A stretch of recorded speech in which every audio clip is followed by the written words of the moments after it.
বাড়িতে ৭ তলা বিল্ডিং, সেই ব্যক্তিও কিন্তু এই মাটিতেই শুয়ে আছে। বাড়িতে ৩ তলা বিল্ডিং, সেই ব্যক্তিও শুয়ে আছে। অজস্র ধন সম্পত্তির মালিক, অজস্র টাকা পয়সার মালিক, গাড়ি ঘোড়া সব কিছু রয়েছে, তারপরেও কিন্তু এই মাটিতেই শুয়ে আছে।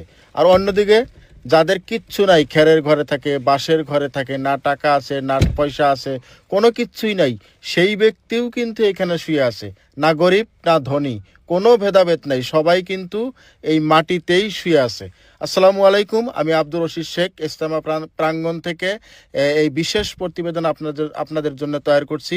যদি ভিডিওটা ভালো লাগে আর কথাগুলো যদি সত্যি হয়, তাহলে আপনারা বেশি বেশি করে এই ভিডিওটা শেয়ার করবেন।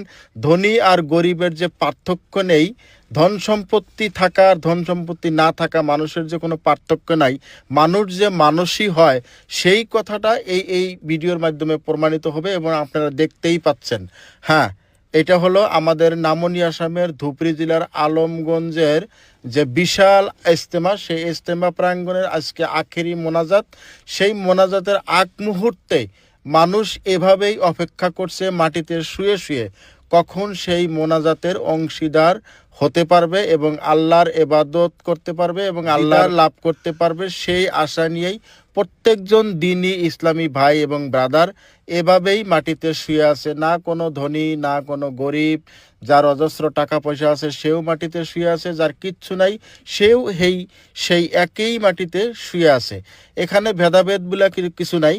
আমরা গ্রামে, আমাদের সমাজে, আমাদের দেশে, আমাদের পাড়ায় আমরা বিভিন্ন জনে আমরা গরিব ধনী পার্থক্য খুঁজে বেড়াই, কিন্তু এখানে দেখছেন আপনি কোনো ধরনের পার্থক্য নেই। সবাই একটা করে প্লাস্টিকের কাপড়ের উপরে ছোট্ট একটা তিরফলের তলে এবং কি খালি মাটিতেও শুয়ে থাকা এখানে দৃশ্য আপনারা দেখতে পাবেন। এভাবে দেখছেন হাজার হাজার লক্ষ লক্ষ মানুষ প্রচণ্ড শীতের মধ্যেও এভাবে এই ইজতেমা প্রাঙ্গণে আখেরি মোনাজাতে অংশীদার হওয়ার জন্য মাটিতে তিরফল বিছিয়ে, কাপড় বিছিয়ে, কম্বল বিছিয়ে প্রত্যেকজন ব্যক্তি এভাবে শুয়ে আছে। ফজরের নামাজ আদায় করবে এবং আখেরি মোনাজাতে অংশগ্রহণ করবেন।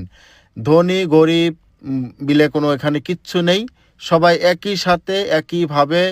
না ঠিকমতো খাওয়ার ব্যবস্থা আছে, না অজু গোসলের ব্যবস্থা রয়েছে, পেশাব পায়খানার ঠিকমতো ব্যবস্থা নেই, তারপরেও লক্ষ লক্ষ মানুষ আসাম এবং আসামের বাইরের বিভিন্ন প্রান্ত থেকে এই প্রচণ্ড শীতের মধ্যে এভাবেই রাত্রি যাপন করছে আখেরি মোনাজাতের অংশগ্রহণ করার জন্যে।